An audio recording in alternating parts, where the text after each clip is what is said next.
Has Iran's undeniably deadly Arash 2 drone strike actually triggered mounting fear directly within Netanyahu's inner circle? A panicked Israel abruptly slashes commercial flights at its key airport right after Iran's deadly Arash 2 attack, proving completely deadly and undeniably destructive. Did this advanced Iranian kamikaze drone create full national panic? Warning sirens continuously blare across Israel exactly as the unrelenting Iranian missile salvo continues its deadly warpath. Israel is currently cutting its commercial air traffic as Iranian missiles continuously rain down on regional airports and military hubs. On March 23, routine flight operations managed from Israel's main international airport Ben Gurion will be heavily restricted. The total number of scheduled takeoffs, authorized landings, and departing passengers will all be slashed down to more than half at Ben Gurion. Israel's transport minister formally announced the controversial move today, explicitly citing a recent security assessment as the reason, according to reports. Mir Regev said, and I quote, "In light of their recommendations and in order to prevent possible harm to human life, I have decided for the time being to reduce the number of takeoffs and landings and the number of passengers at Ben Gurion Airport. Starting tomorrow at 5 p.m., 1 flight per hour. An incoming plane with no passenger limit and a departing plane with a maximum of 50 passengers will be operated. This is an inconvenience, but our commitment to human life is our top priority, and this is where the decision is derived from. At any given moment, in accordance with the recommendations of the security establishment and professional bodies, the guidelines may change." End quote. Alarm is spreading as the aviation authority rapidly reduces the allowed number of passengers on each departing flight down to just 50 individuals. Israel's domestic carrier El Al has now formally demanded the Ramon airport located near Eilat to securely open instead.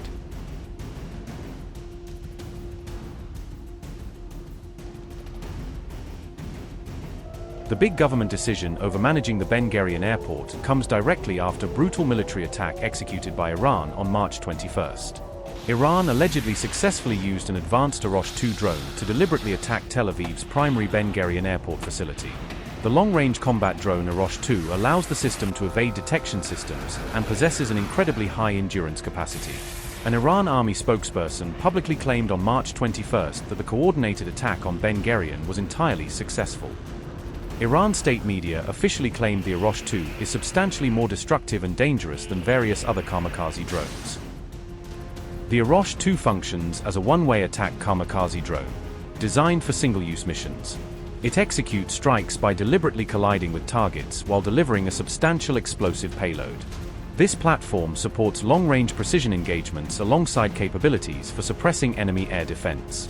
With an operational range extending up to 2,000 kilometers, it facilitates deep strike operations, primarily allocated for high-value strategic targets such as military bases, critical infrastructure installations. The drone accommodates an estimated 150 kilograms explosive warhead, providing sufficient destructive potential. Emergency sirens loudly blared across North Israel strictly on March 23 exactly as Iran continued a heavy barrage of missile and drone attacks. Previously on March 22, Iran forcefully launched deadly ballistic missiles equipped with cluster warheads aimed strictly at central Israel. One individual was reportedly tragically killed in the Iran strike, while 15 others were seriously wounded, reported the Times of Israel. Iran's destructive cluster bomb impact was highly visible occurring in the Israeli capital Tel Aviv and various other surrounding cities.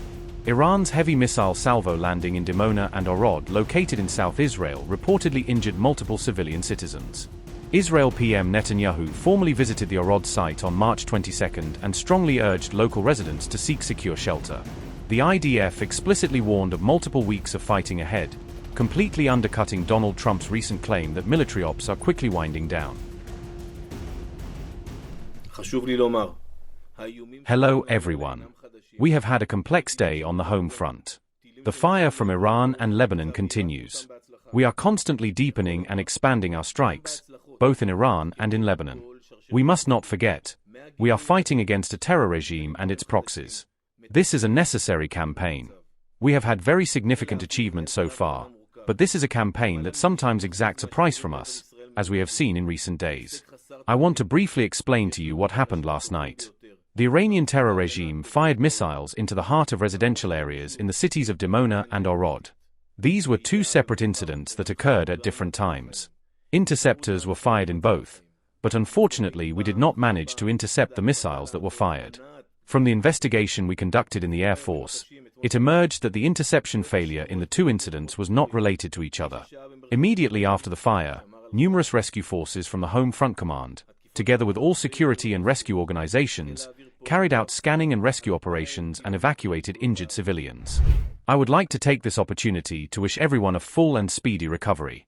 It is important for me to say, the threats we saw tonight are not new. These are missiles that are familiar to us, missiles that have been fired at us throughout the operation. We have intercepted them successfully in every incident, with successes as well. We are investigating the entire operational chain from detection to interception, discovering new things, correcting, and adapting to the situation. The Air Force is conducting a complex defensive battle. Over 90% of the launches toward Israel are intercepted. This is an unprecedented achievement. We have the best people with the best defense systems in the world, but as we have seen again, the defense is not hermetic. Staying in a protected space saves lives. Obeying instructions saves lives. We see time and again how strictly following the guidelines prevents loss of life even in the most severe incidents. Last night, with direct hits in the heart of residential areas, those who stayed in protected spaces saved their lives. Our strikes across Iran are not stopping. The Air Force is operating non-stop 200 kilometers from the country's borders.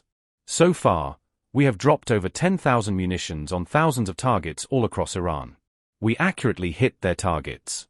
We are continuing to strike every area and infrastructure of the regime, as well as its operatives and commanders. The achievements from the last 3 weeks are accumulating into a great accomplishment. The regime is weak, it is destabilized, and we will continue to strike it until we achieve our goals.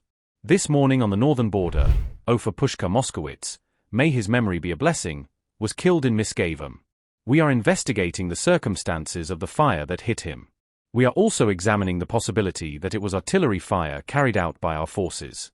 The Northern Command is in contact with the family and with the Misgavim community. I want to express from here my condolences to Moshko's family. Our hearts are with them in these difficult hours. We will investigate, learn, and share the conclusions with them. The Chief of Staff yesterday approved the plans for deepening and expanding the ground operation in Lebanon.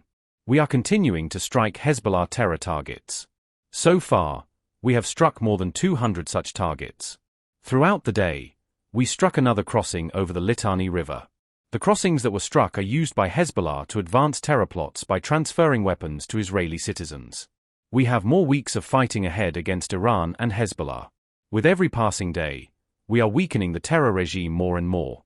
We will not allow the terror regime and its proxies to pose a threat to the citizens of Israel and the existence of the State of Israel. Your resilience and strength on the home front are an inseparable part of the campaign's success. I will continue to be here with you and update you on any development.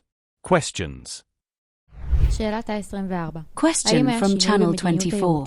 Has there been a change in the service's policy following the events of the last 24 hours? First, I want to say that our defense systems are multi-layered.